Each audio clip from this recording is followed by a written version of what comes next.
आज political structure in the context of India part 2 चर्चा की जाएगी। प्रेसिडेंट की तो चर्चा हो गई थी, लेकिन प्रेसिडेंट जो होता है, भारत का जो प्रेसिडेंट है वह नाम मात्र का टिटुलर है, जिसकी चर्चा हो गई थी, और नाम मात्र का प्रधान होता है। लेकिन सारे कार्यक्रम जो होते हैं, सारी राजनीतिक व्यवस्था जो है राष्ट्रपति के नाम पर ही होता है, संवैधानिक प्रमुख होता है। लेकिन राष्ट्रपति के बाद second highest dignitary of India vice president होता है।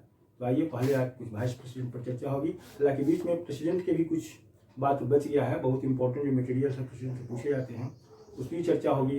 अटॉर्नी जनरल ऑफ इंडिया पर चर्चा होगी, controller auditor general of India पर चर्चा होगी, और भी पार्लियामेंट पर चर्चा होगी। जो इंपॉर्टेंट है परीक्षों पर होगी उसकी चर्चा होगी। आइए, सेकेंड पार्ट है political structure in the context of India, उसके पहले जो इंपॉर्टेंट फैक्ट है उस पर देखा जाए। भारत के राष्ट्रपति के बाद सेकेंड डिग्निटरी वाइस प्रेसिडेंट, तो बड़ा इंपॉर्टेंट एक टर्म है। पॉलिटिकल साइंस में कुछ टर्म होता है, उसको दिमाग में रखना है। ये जो भी मटेरियल दिया जा रहा है वो आपको टेलीग्राम ऐप पर तो नहीं दिया जाता है, उस पर देख लीजिएगा। कुछ इंपॉर्टेंट जो टर्म है उसको देखना है। सेकेंड इंपॉर्टेंट डिग्निटरी तो है after president, the most important dignitary of India is vice president. तो एक टर्म है हिंदी में, अब भारत के राष्ट्रपति के बाद अधिकृत अग्रता अधिपत्र, हिंदी में बड़ा इंपॉर्टेंट है, अधिकृत अग्रता अधिपत्र, अंग्रेजी में official warrant of precedence. Official warrant of precedence में सर्वोच्च स्थान किसे दिया गया है? कि पहले चर्चा हुआ कि second most important dignitary of India, तो वाइस प्रेसिडेंट, इसका आंसर हो जाएगा उपराष्ट्रपति वाइस प्रेसिडेंट। तो पहला जो टर्म हुआ बहुत इंपॉर्टेंट एक टर्म है, अधिकृत अग्रता अधिपत्र। हिंदी का है, मैं बार बार रिपीट कर रहा हूं, अधिकृत अग्रता अधिपत्र, अंग्रेजी में warrant of official warrant of president, official warrant of president उपराष्ट्रपति को कहा था। पहला इंपॉर्टेंट। अब आगे की ओर देखते हैं। संविधान में बहुत सारा जो अनुच्छेद है, कुछ कुछ आपको गेट बाई हट कर लेना है। तो संविधान का जो अनुच्छेद 63 है, 63, आर्टिकल 63 में कहा गया है कि भारत का एक उपराष्ट्रपति होगा, भारत का एक उपराष्ट्रपति होगा। यह आर्टिकल 63 में कहा गया है। और एक बहुत इंपॉर्टेंट है वो है 64, ये दो तो गेट वाइज हट कर लेना है।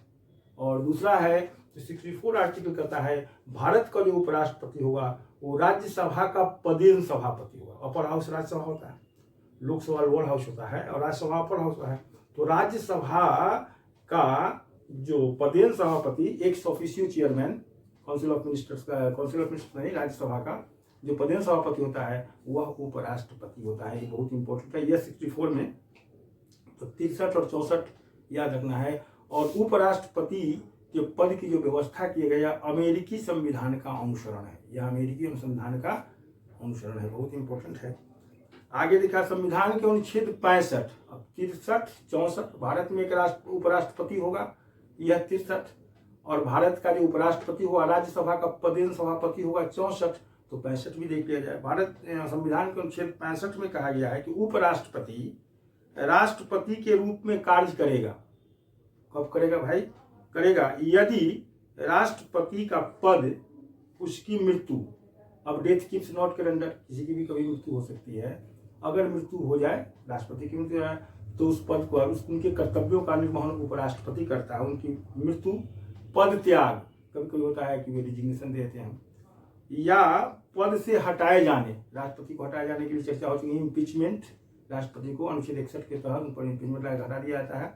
एनीवे, अगर वो संवैधानिक ठीक से संविधान की वर्णित बातों के अनुसार तुम कार्य नहीं करते हैं तो उनको इम्पीचमेंट ला के हटाया जा सकता है। हटाए जाने पर अगर वह पद रिक्त हो गया तो वैसी स्थिति में संविधान के अनुच्छेद 65 में कहा गया है कि उनके कर्तव्यों का निर्वहन उपराष्ट्रपति करेगा। तो 63 भी हो गया, 64 भी हो गया, और 65 भी हो गया। बार बार मैं रिपीट कर रहा हूँ, भारत में एक उपराष्ट्रपति होगा, संविधान के अनुच्छेद 63 में होगा। संविधान के अनुच्छेद 64 कहता है भारत का उपराष्ट्रपति, भारत का जो वाइस प्रेसिडेंट होगा वो Rajya Sabha, upper house of the parliament, Rajya Sabha का पदेन सभापति होगा। और 65 कहता है कि राष्ट्रपति के ऑब्सेंस पे उनके कर्तव्यों का निर्वहन उपराष्ट्रपति होगा। तो अनुच्छेद 63, अनुच्छेद 64 और अनुच्छेद 65 तीनों गेट बाई हार्ट कर लेना है। एक इसके जस्ट बहुत इंपॉर्टेंट है, जब उपराष्ट्रपति वाइस प्रेसिडेंट राष्ट्रपति के रूप में कार्य करेगा। और दो कर्तव्यों का निर्वहन है। ऐसे राज्यसभा का उपदेन सभापति होता है, लेकिन दोनों कार्य में एक साथ नहीं करेगा। द मोस्ट इंपॉर्टेंट, जब उपराष्ट्रपति राष्ट्रपति के रूप में कार्य करेगा या उपराष्ट्रपति के कृत्यों का निर्वहन करेगा, तब या राष्ट्रपति के कृत्यों का राष्ट्रपति के कृत्यों का अपना, तब राज्यसभा के सभापति के कर्तव्यों का पालन नहीं करेगा। दोनों में एक ही काम करेगा। या जब वह उपराष्ट्रपति जब राष्ट्रपति के रूप में कार्य करेगा तो राज्यसभा के प्रदेश सभापति के रूप में कार्य नहीं करेगा। दोनों काम साथ साथ नहीं करेगा। ये भी बहुत बहुत इंपॉर्टेंट है। इसके लिए भी आर्टिकल 64 ही है। आर्टिकल 64 में आर्टिकल 64 में कहा गया ना कि वह है राज्यसभा का प्रदेश सभापति होता है, लेकिन जब वह द ऑप्शंस ऑफ प्रेसिडेंट के ऑप्शंस में जब वो काम करना शुरू करेगा तो ऐसी स्थिति में दोनों में एक ही कार्य करेगा। ये भी बहुत इंपॉर्टेंट है। एक अगला है बहुत इंपॉर्टेंट, हमारे देश के दो राष्ट्रपति ऐसे हुए हैं। पहला नाम आता है डॉक्टर जाकिर हुसैन और दूसरा है फखरुद्दीन अली अहमद। अपने पद पर रहते हुए उनका निधन हो गया। तो ऐसी स्थिति में दो उपराष्ट्रपति, अभी चर्चा हुई, जब निधन हो गया, क्योंकि death keeps not calendar, death का कोई कैलेंडर नहीं होता है। अब उनकी मृत्यु हो गई तो ऐसी स्थिति में जो उपराष्ट्रपति होगा वह राष्ट्रपति के कर्तव्यों का निर्वहन करेगा। तो जाकिर हुसैन का जब डेथ हुआ तो उसके बाद जो उस समय उपराष्ट्रपति रहे बीबी गिरी ने उनके कर्तव्यों का निर्वहन किया राष्ट्रपति के रूप में। और दूसरा है फखरुद्दीन अली अहमद भी अपने पद पर रहते उनका देहांत हो गया था। तो ऐसी स्थिति में बीडी जत्ती उपराष्ट्रपति थे, उन्होंने राष्ट्रपति के रूप में कर्तव्यों का निर्वहन। दो याद रख लेना है, डॉक्टर जाकिर हुसैन और दूसरा है फखरुद्दीन अली अहमद। पद पर रहते हुए उनका देहांत हुआ। बहुत इंपॉर्टेंट है, बहुत संवैधानिक पद है। और पर रहते हुए उनका देहांत हो गया तो जो वाइस प्रेसिडेंट थे कार्य किए। अगला देखा जाए उपराष्ट्रपति का निर्वाचन। इसके पहले चर्चा हुई थी राष्ट्रपति का निर्वाचन। तो राष्ट्रपति के निर्वाचन में तो लोकसभा, राज्यसभा और जितने राज्य हैं, देश में जितने राज्य हैं, उसके विधानसभा के निर्वाचित सदस्य उसमें भाग लेते हैं। लेकिन यहाँ प्रश्न है कि उपराष्ट्रपति का निर्वाचन संसद के दोनों सदनों के सदस्य, संसद के दोनों अपर हाउस और राज्यसभा लोकसभा के मिलकर बनाने वाले निर्वाचक गण के सदस्यों द्वारा वही आनुपातिक प्रतिनिधि के अनुसार एकल संक्रमणीय मत के द्वारा होता है। इसमें विधानसभा के मेंबर भाग नहीं लेते हैं। जो राष्ट्रपति में है, राष्ट्रपति में याद रखना है, राष्ट्रपति में लोकसभा, राज्यसभा और विधानसभा के निर्वाचित सदस्य, और इसमें संसद के दोनों सदनों के सदस्य मिलकर उपराष्ट्रपति का चुनाव करते हैं। और यह संविधान के अनुच्छेद 66 में वर्णित है। तो संविधान का अनुच्छेद 63, 64, 65 और 66 चारों का चारों आपके दिमाग में आ गया।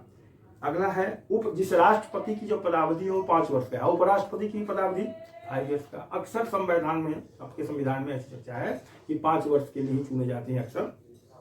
हालांकि राज्यसभा के जो मेंबर होते हैं ना, वो 6 ईयर्स के लिए चुने जाते हैं।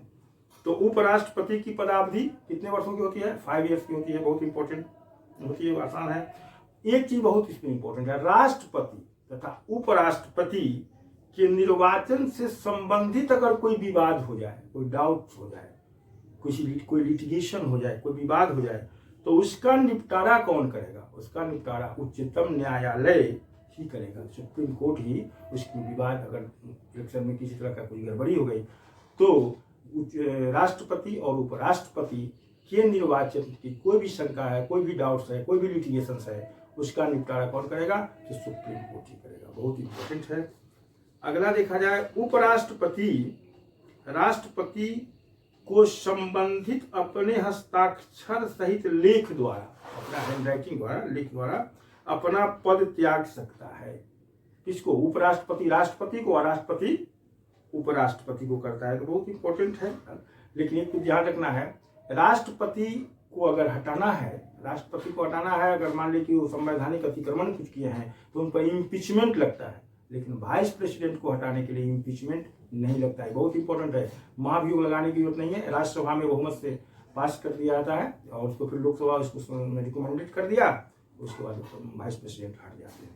और वहाँ पर ऐसी बात नहीं है, वहाँ उनको हटाने के लिए इम्पीचमेंट का प्रावधान किया गया है। यहाँ पर कोई फॉर्मल इम्पीचमेंट वाइस प्रेसिडेंट को हटाने के लिए नहीं किया जाता है। इसको दिमाग में रखना है। हमारे प्रेसिडेंट और वाइस प्रेसिडेंट दोनों में के बारे में जानना बहुत बहुत इंपॉर्टेंट है। यह संविधान के अनुच्छेद यहाँ भी है 67, 68 एंड 71, 67, 68 एंड 71 आर्टिकल्स उनके हटाने की व्यवस्था ऐसा है कि अगर उसने संविधान का अतिक्रमण किया है तो उनको हटाया जा सकता है। लेकिन ध्यान रखना है कि formal impeachment is not required for his removal, उनके लिए औपचारिक महाभियोग की आवश्यकता नहीं होती है। एक अगला है ए सिटिंग वाइस प्रेसिडेंट, और कोई वाइस प्रेसिडेंट है और फिर वाइस प्रेसिडेंट का ही चुनाव लड़ सकता है, फिर उसको चुनाव में वाइस प्रेसिडेंट, जैसे राष्ट्रपति, भारत के जो पहले राष्ट्रपति थे, पहले से राष्ट्रपति थे फिर उनको राष्ट्रपति चुना गया। एक ही राष्ट्रपति ऐसे हुए राजेंद्र बाबू जो 12 वर्षों तक भारत के राष्ट्रपति रहे, दोबारा चुन लिया गया। पहला तो संविधान सभा द्वारा हुआ था, फिर जो है 52 में हुआ, फिर 57 में हुआ था।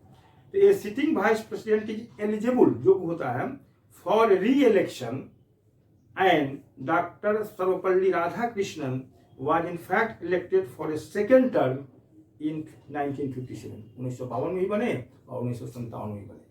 सर्वपल्ली राधाकृष्णन जो है ना दोबारा राष्ट्रपति बने थे। एक अगला है बहुत इंपॉर्टेंट जो अक्सर परीक्षा में पूछा जाता है, जुलाई 1977 में श्री नीलम संजीव रेड्डी राष्ट्रपति के रूप में निर्विरोध चुने गए थे, अनकंटेस्टेड राष्ट्रपति। पहले जो राष्ट्रपति थे वो भी निर्विरोध नहीं चुने गए थे, उनके भी विरोध में कोई खड़ा हुआ था, कोई केटी शाह थे वो खड़े हुए थे एनीवे। लेकिन नीलम संजीव रेड्डी ऐसे हुए हैं जो 1977 में वो निर्विरोध अनकंटेस्टेड भारत के राष्ट्रपति चुने गए। बहुत इंपॉर्टेंट को ध्यान होता है कि भारत का ऐसा कौन राष्ट्रपति निर्विरोध चुना गया, अनकंटेस्टेड चुना गया, और वो हुए थे नीलम संजीव रेड्डी। किस वर्ष हुए थे? 1977 में। बहुत इंपॉर्टेंट, इसको दिमाग में रखना है। और राजेंद्र बाबू एक ऐसे राष्ट्रपति जो दोबारा चुने गए थे, अभी तक दूसरा ऐसा कोई नहीं हुआ जो दोबारा राष्ट्रपति चुना गया, उसमें डॉक्टर राजेंद्र बाबू का नाम आता है। तो दो चीज बहुत इंपॉर्टेंट, नीलम संजीव रेड्डी वाला अनकंटेस्टेड और डॉक्टर राजेंद्र प्रसाद वाला जो 2 बार राष्ट्रपति के लिए चुने गए। कुछ इंपॉर्टेंट बात है जो राष्ट्रपति वाले प्रीवियस वीडियो में प्रेषित किया गया था। और राष्ट्रपति की संवैधानिक प्रधान तो होता ही है, भले वो नाम मात्र का प्रधान, लेकिन बहुत सारी बातें हैं जो उन्हीं के नाम पर देश का शासन चलता है। तो कुछ इंपॉर्टेंट बातें हैं जिसको दिमाग में रखना है। तो मैं पहले ही बताया था कि भारत के संविधान में जो 42वां संविधान संशोधन हुआ था उसके मिनी कॉन्स्टिट्यूशन ऑफ इंडिया कहा जाता है। बहुत इंपॉर्टेंट है, बहुत सारी बातें वर्णित है। तो एक इंपॉर्टेंट बात है जो देख लिया जाए, 42वें संविधान संशोधन अधिनियम द्वारा राष्ट्रपति को मंत्रिपरिषद की सलाह मानने के लिए बाध्य कर दिया गया, ऑब्लिगेटरी कर दिया गया, कंपल्सरी कर दिया गया।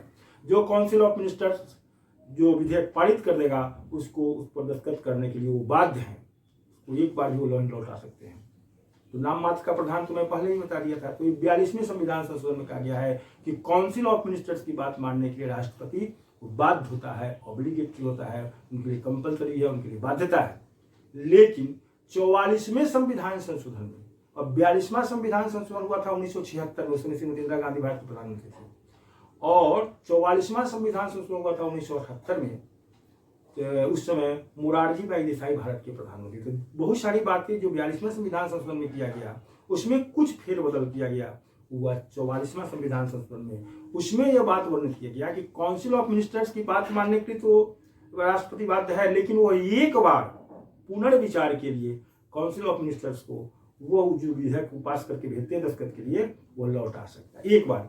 लेकिन एक बार के बाद यदि काउंसिल ऑफ मिनिस्टर बिना कोई परिवर्तन के फिर उस विधेयक को जस के तस राष्ट्रपति के पास भेज देता है तो ऐसी स्थिति में वे दस्तखत करने के लिए बाध्य हो जाते हैं। फिर यहाँ पर नाम मात्र के प्रधान वाली बात अक्षरशः सही हो जाती है, लेकिन एक बार वे लौटा सकते हैं। ये बात 44वां संविधान संशोधन किया। 42वें तो और हार्ड कर दिया गया था कि नहीं, एक बार नहीं लौटा सकते हैं। काउंसिल ऑफ मिनिस्टर्स जो किया आप उसको दस्तखत कर दीजिए, लेकिन 44वें संविधान संशोधन हुआ कि नहीं, एक बार आप उसको लौटा सकते हैं। दो इंपॉर्टेंट 42वां संविधान संशोधन और 44वां संविधान संशोधन बहुत इंपॉर्टेंट है।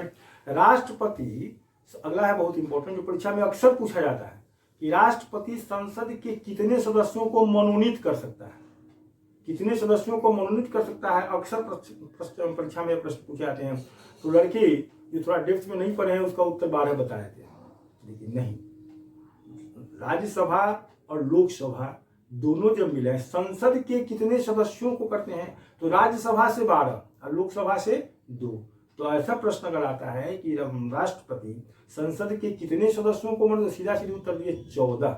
अगर वह क्लियर करता है कि राज्यसभा से कितने सदस्यों को संबोधित करता है, लोकसभा से कितने को करता है, तो फिर ठीक है, राज्यसभा से 12 और लोकसभा से 2, कुल मिला के संसद के 14 सदस्यों को राष्ट्रपति मनोनीत करता है। बहुत कॉमन चीज है, सारे लोगों को जाना चाहिए, इसको गेट बाई हार्ट करना। अगला जो बहुत इंपॉर्टेंट चीज है जो पूछा जाता है परीक्षा में, इसे भी अनुच्छेद पूछा जाता है, आर्टिकल, राष्ट्रपति किसी सार्वजनिक महत्व, पब्लिक इंपॉर्टेंस की सार्वजनिक महत्व के प्रश्न पर उच्चतम न्यायालय से अनुच्छेद 143 के अधीन परामर्श ले सकता है। अगर कोई संवैधानिक बात ऐसी हो गई तो वह राय ले सकता है, क्या सुप्रीम कोर्ट से राय ले सकता है कि इसमें क्या किया जाए।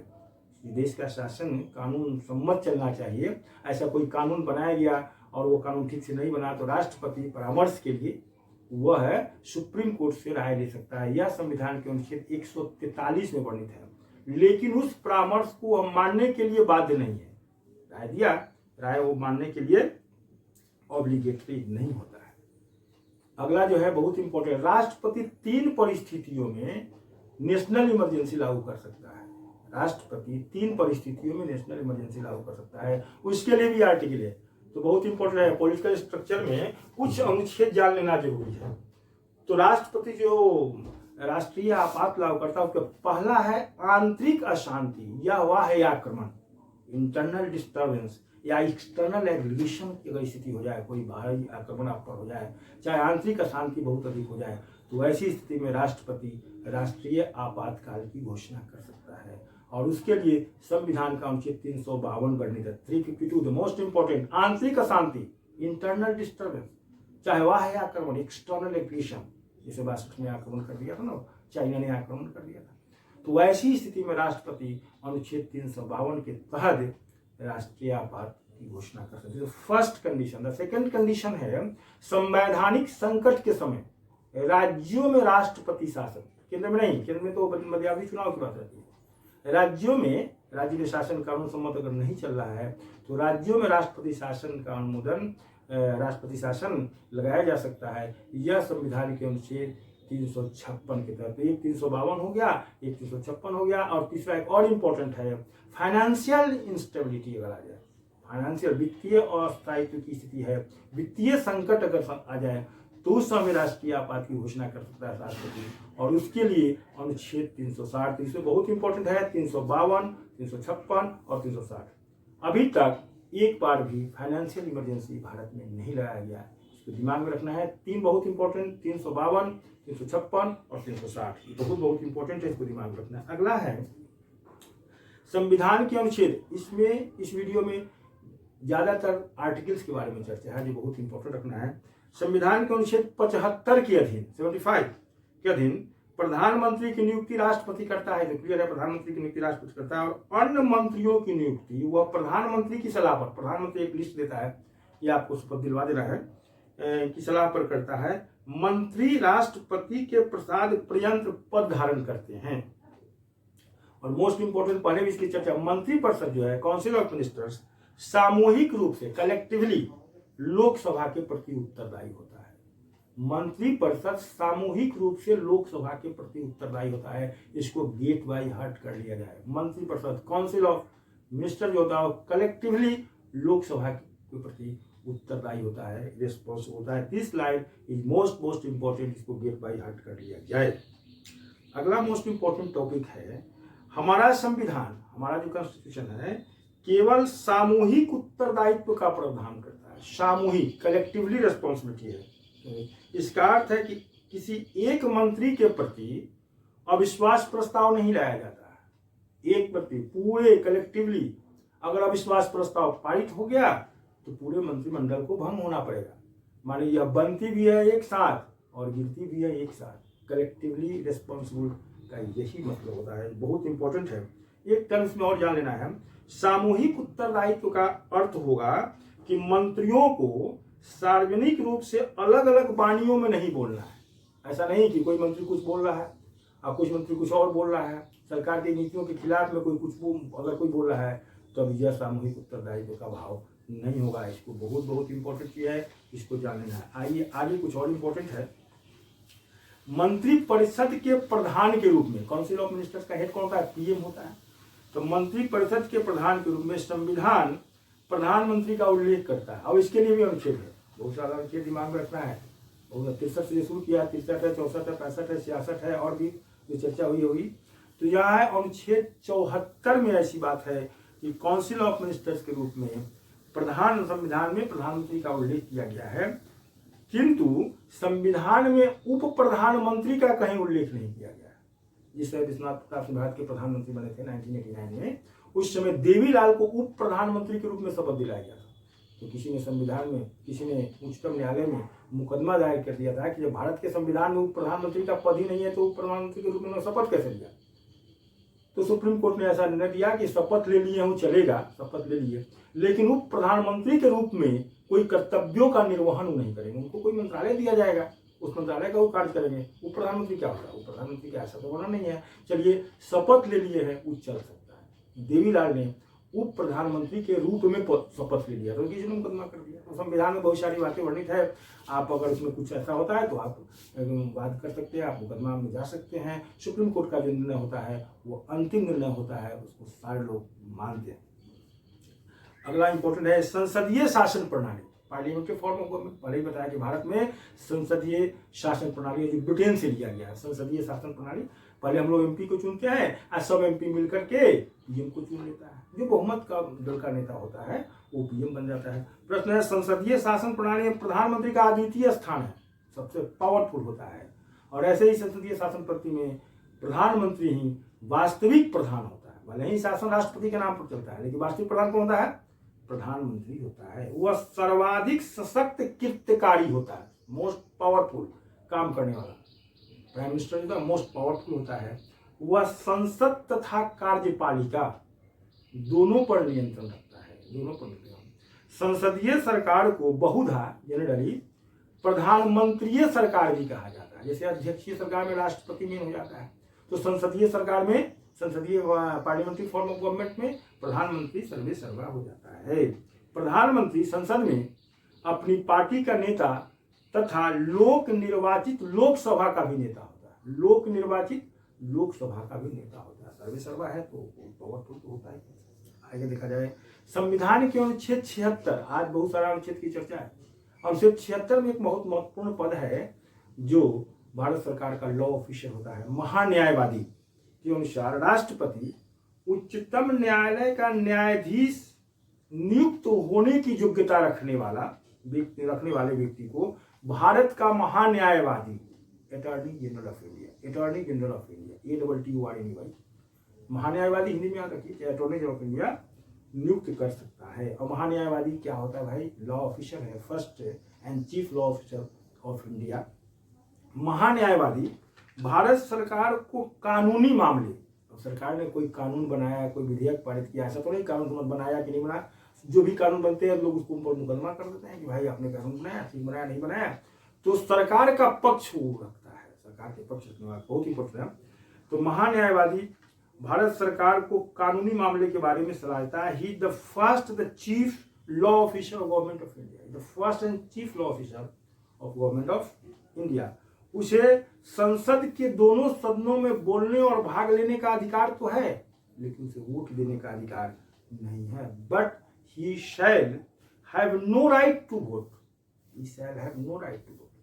वह संसद की गतिविधियों में जो सेशन चलता है उसमें बैठ सकता है, भाग ले सकता है, उसमें कोई विचार व्यक्त कर सकता है, लेकिन वोटिंग की अगर बात हो जाए तो attorney general of India vote नहीं दे सकता है। इसको बहुत इंपॉर्टेंट कर लिया जाए।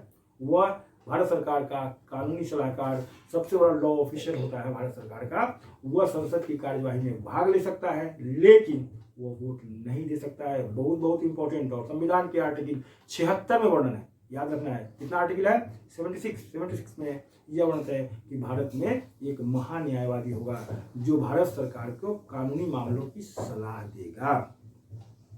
अगला बहुत इंपॉर्टेंट है, इसको जरा ध्यान से देखा जाए। महान्यायवादी न तो लोकसभा का पूर्णकालिक अधिकारी होता है। जब नई सरकार बनती है तो स्वाभाविक बात है जो पुराने वाले जो महान्यायवादी होते हैं ना, ऑटोमेटिकली वो रिजाइन देते हैं। भाई नई सरकार बनी है तो वो अपने हिसाब से जिसको अपना होगा करेगा। तो महान्यायवादी न तो लोकसभा का पूर्णकालिक अधिकारी होता है, न ही ब्रिटेन के भांति वो मंत्रिमंडल का सदस्य होता है। ब्रिटेन में मंत्रिमंडल का सदस्य होता है महान्यायवादी।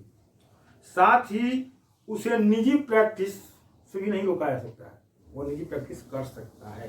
अपवाद, अब देखो इंपॉर्टेंट है, एक्सेप्शन क्या है? अपवाद केवल यह है कि भारत सरकार के विरुद्ध वह न तो सलाह दे सकता है, भारत सरकार के विरुद्ध वो सलाह नहीं दे सकता, सरकार के विरुद्ध क्या होगा, और न ही उसके विरुद्ध वकालत ही कर सकता है। ये इम्पोर्टेंट है कि महान्यायवादी निजी प्रैक्टिस कर सकता है, वह पूर्णकालिक सदस्य नहीं होता है और ब्रिटेन की भारतीय और मंत्रिमंडल का सदस्य भी नहीं होता है। आगे देखा जाए, संविधान में नियंत्रक एवं महालेखा परीक्षक, गार्जियन ऑफ पब्लिक फाइनेंस होता है, CAG, controller and auditor general. नियंत्रक एवं महालेखा परीक्षक को सीएजी, सी से कंट्रोलर एंड ऑडिटर जनरल, वो जो होता है ना भारत का जो पब्लिक फाइनेंस है उसका वो गार्जियन होता है। बहुत बहुत इंपॉर्टेंट, इसके लिए भी आर्टिकल है, आर्टिकल 148। तो संविधान में नियंत्रक एवं महालेखा परीक्षक का पद भारत शासन अधिनियम 1935, भारत का जो संविधान बना ना उसका अधिकांश भाग भारत शासन अधिनियम 1935 पर आधारित है, और वो सारा बात हम दूसरे ढंग से किए हैं। तो भारत शासन अधिनियम 1935 के अधीन महालेखा परीक्षक के अनुरूप बनाया गया। मानो उस जमाने में भी 1935 में जो एक्ट बना था उस समय भी महालेखा परीक्षक थे। सरकार जो भी खर्च करती है उसका एक लेखा जोखा करने वाला जो सर्वोच्च अधिकारी होते हैं वो महालेखा परीक्षक। यहाँ पर है कंट्रोलर एंड ऑडिटर जनरल, यहाँ पर है सीएजी, नियंत्रक एवं महालेखा परीक्षक। इसके लिए आर्टिकल है 148, बहुत इंपॉर्टेंट है। भारत की समस्त वित्तीय प्रणाली, भारत की समस्त टोटल फाइनेंशियल सिस्टम का नियंत्रक भारत का नियंत्रक एवं महालेखा परीक्षक ही करता है। The controller and auditor general of India controls the entire financial system of the country, और इट स्टेट्स इन आर्टिकल 148।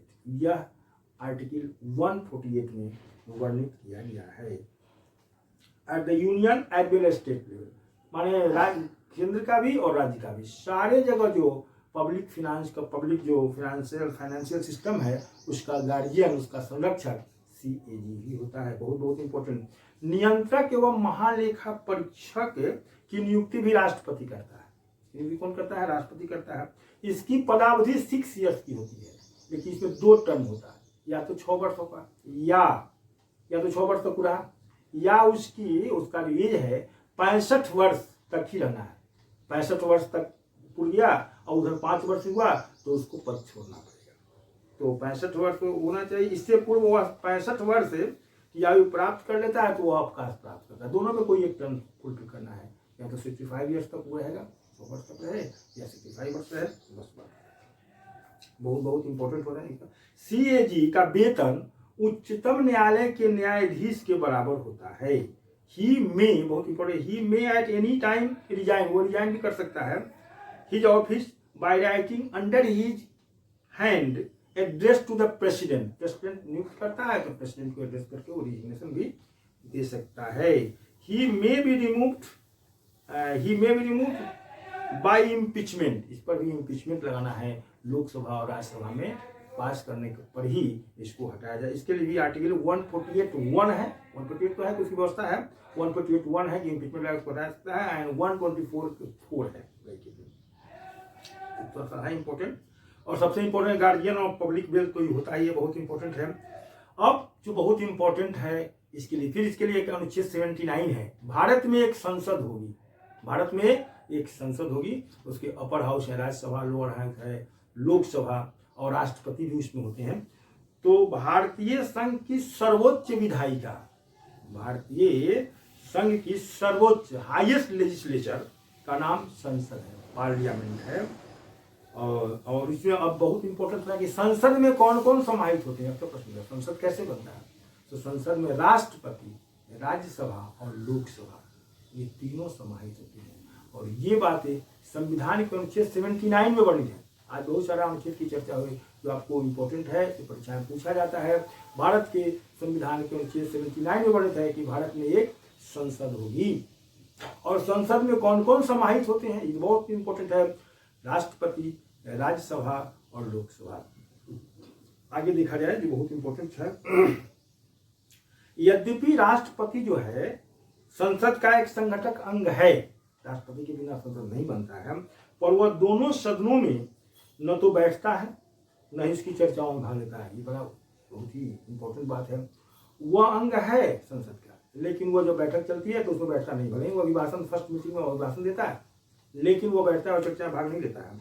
लेकिन राष्ट्रपति समय समय पर दोनों सदनों की बैठकें बुलाता है, अपने भाग नहीं लेता है, दोनों सदनों की बैठकें बुलाता है। मोस्ट इंपोर्टेंट लोकसभा के लिए, अब देखिए बहुत इंपॉर्टेंट आगे, लोकसभा के लिए हर आम चुनाव के बाद, अब आम चुनाव समाप्त हुआ तो फर्स्ट मीटिंग जो होगा वो दोनों सदनों का अभिभाषण कौन करेगा? राष्ट्रपति ही करता है। तो आम चुनाव के बाद प्रथम सत्र के आरंभ होने पर, फर्स्ट सेशन के आरंभ होने पर प्रतिवर्ष तथा, तो हो गया प्रथम सत्र जो लोकसभा का इलेक्शन हो आया तो प्रथम सत्र, तथा प्रतिवर्ष प्रथम सत्र, प्रतिवर्ष 3 सत्र होते हैं अक्सर, बजट है, मानसून वाला होता है और विंटर है। तो प्रतिवर्ष प्रथम सत्र के प्रारंभ होने पर राष्ट्रपति एक साथ संवेद में मिला करके दोनों सदनों के समक्ष अभिभाषण देता है और संसद को उसे बुलाए जाने के कारणों की सूचना देता है। क्यों आहूत किया गया, संसद को क्यों बुलाया गया है, इसके कारणों को भी वह बताता है। इंपॉर्टेंट है। अब जो संसद के अपर हाउस है, लोअर हाउस है, संसद में कितने सदस्य हैं आदि आदि पर चर्चा है, जो सारे बच्चे जानते हैं, लेकिन फिर भी थोड़ा सा कर लिया जाए। संसद के निचले सदन लोअर हाउस, संसद का जो निचला सदन है वो लोअर हाउस है, उसे हाउस ऑफ द पीपुल कह सकते हैं, लोकसभा कहते हैं। ब्रिटेन में हाउस ऑफ कॉमन्स है, ब्रिटेन में क्या कहते हैं? House of Commons. और आप क्या क्या कहते हैं? लोकसभा, चाहे हाउस ऑफ द पीपुल कहते हैं। डायरेक्ट पीपुल्स को चुनता है, डायरेक्ट लोगों की सभा, लोकसभा, लोअर हाउस। दूसरा है अपर हाउस, राज्यसभा, वो राज्यों की सभा है। हर राज्य से, अपने बिहार से थोड़ा है, यूपी से है, जो भी है, तो हर राज्यों का अपना अपना है। तो राज्यों की सभा है, वो अपर हाउस है, वो कभी भंग नहीं होता है। उसके सदस्य चुने जाते हैं, वो 6 ईयर्स के लिए चुने जाते हैं। उसके सदस्य बनने के लिए कम से कम 30 ईयर्स चाहिए, और लोकसभा के मेंबर बनने के लिए या प्राइम मिनिस्टर भी बनने के लिए कर सकते हैं 25 वर्ष होना चाहिए। पूछा जाता है कभी कि प्राइम मिनिस्टर बनने के लिए कम से कम कितना उम्र होना चाहिए और अधिक से अधिक कितना होना चाहिए? अधिक से अधिक उम्र की कोई गारंटी नहीं है। हमारे नेताओं का कोई रिटायरमेंट एज नहीं होता है, सारे चीजों का रिटायरमेंट एज है, और नेताओं का कोई रिटायरमेंट एज नहीं है। ये होना चाहिए, संविधान में इसका संशोधन होना चाहिए कि नहीं, एक उम्र के बाद अब आप जो है समाज सेवा में जाइए। अब वो इंपॉर्टेंट और संवैधानिक पद पर बैठने का क्या मतलब होता है? लेकिन अभी तो खैर संवैधानिक चर्चा है, वो संविधान पर चर्चा होगी, वहाँ जो लोग बैठे हुए हैं वो लोग चर्चा करेंगे कि भाई हर चीज का होना चाहिए, रिटायरमेंट एज तो उनका है नहीं, लेकिन मिनिमम एज है प्रधानमंत्री बनने के लिए या मेंबर ऑफ पार्लियामेंट, लोकसभा के मेंबर बनने के लिए कितना चाहिए? 25 वर्ष चाहिए। ये नहीं, तो लोअर हाउस का भी हो गया और अपर हाउस का भी हो गया। ये बहुत इंपॉर्टेंट है, तो अक्सर लोग जानते हैं। आगे के राज्यसभा में 250 से अधिक सदस्य नहीं हो सकते। फिलहाल जो अभी व्यवस्था बनाई गई है 250, उसमें 238 तो आप राज्यों से हैं राज्यसभा, और 12 राष्ट्रपति मनोनीत का 238 प्लस 12। लेकिन प्रेजेंट में राज्यसभा में 245 है, तो राज्यों से 233, 233 में 12 जोड़ दें तो 245 राज्यसभा में। उसी तरह से लोकसभा में मैक्सिमम 552 निर्धारित किया गया, 552, 550 प्लस 2, लेकिन 552 जो किया गया है तो फिर राज्यों से है 530। हर राज्य, जैसे अपने बिहार से 40 है, यूपी में 80 है, हर राज्य का अपना अलग है, तो 530 हो गया, और 520 उधर है। तो अभी प्रेजेंट में लोकसभा के 545 मेंबर हैं, तो 543 प्लस 2 एंग्लो इंडियंस को प्रतिनिधि देने के लिए राष्ट्रपति लोकसभा से 2 व्यक्ति को चुन देता है। तो चलिए वहाँ मैक्सिमम है 552, वो 2026 तक किया गया है। उसके बाद फिर जब जनसंख्या बढ़ेगी तो कुछ और सीट बढ़ जाए तो बात की बात है। फिलहाल 552 है। तो याद रखना है कि मैक्सिमम कितने हो सकते हैं। मैक्सिमम लोकसभा में फिलहाल की व्यवस्था है 552 है और राज्यसभा में 250। लेकिन संप्रति कितना, संप्रति माने अभी नाउ, संप्रति कितने हैं? तो 245 वहां पर हैं राज्यसभा में और यहाँ 545। तो कुल मिलाकर और संसद में सांसदों की संख्या अगर पूछा जाए तो 245 प्लस 545 तो कितना हो जाएगा? 790 सांसद हैं हमारे संसद में, हमारे पार्लियामेंट में सांसदों की संख्या कितनी हो गई? 790। बहुत बहुत इंपॉर्टेंट बात है। तो चलिए ये भी आपका हो ही गया क्लियर। लोकसभा का, हाँ ये भी इंपॉर्टेंट हो गया। एक इंपॉर्टेंट है लोकसभा का कार्यकाल। लोकसभा कितना है? राज्यसभा का तो भंग नहीं होना है, राज्यसभा के मेंबर होते हैं 6 ईयर्स के लिए होते हैं। तो लोकसभा का कार्यकाल 5 वर्ष का होता है, 5 वर्ष के बाद भंग, इसमें भी अगर ऐसा है तो भंग किया जाता है, नियुक्त किया जाता है, लेकिन मोटे तौर पर 5 वर्ष का होता है। लेकिन इसके पूर्व भी इसका विघटन हो सकता है। अनुच्छेद 352 के तहत घोषित राष्ट्रीय आपात के समय लोकसभा का कार्यकाल, जिसे मान लीजिए कि आंतरिक अशांति हो गई, आपको पहले बताया था 352 के तहत कैसे होगा राष्ट्रीय आपात, आंतरिक अशांति, इंटरनल डिस्टर्बेंस या एक्सटर्नल एग्रेशन, बाह्य आक्रमण, आंतरिक अशांति या बाह्य आक्रमण के समय राष्ट्रीय आपात, वैसी स्थिति में लोकसभा के कार्यकाल को 1 साल के लिए बढ़ाया जा सकता है। This is the most important things. वैसी स्थिति में क्या किया जाएगा, 1 साल तक बढ़ाया जा सकता है। तथा आपातकाल नहीं है और भी कुछ ऐसी व्यवस्था हो गई तो उसकी अवधि को 5 वर्ष वाली जो अवधि है ना, 6 माह से अधिक नहीं बढ़ाया जा सकता है। फिर आपको चुनाव कराना जरूरी होता है। मोस्ट इंपॉर्टेंट, इसमें और बहुत सारी बातें हैं। और political structure the context of India का 2 पार्ट दिया गया है। एक पार्ट विगत में दिया गया था, एक आज दिया गया है, फिर नेक्स्ट डे एक अगला पार्ट दिया जाएगा। और भी कुछ इंपॉर्टेंट बात है। और इस political structure in the context of India को अगर ठीक से आप आत्मसात कर लें तो कोई भी एग्जाम से आप देने जाते हो तो पॉलिटिकल साइंस से क्वेश्चंस पूछे नहीं जाते हैं। बहुत इंपॉर्टेंट है। भारत के संविधान की प्रस्तावना से चर्चा की और एक वीडियो और मैं पहले प्रेषित किया था।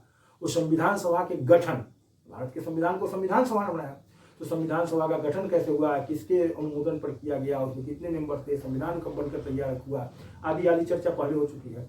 1-2 और वीडियो करने के बाद पॉलिटिकल साइंस के सारे मटेरियल्स आपको प्रेषित कर दिए जाएंगे। आप ठीक से पढ़ें, आत्मसात करें, मनन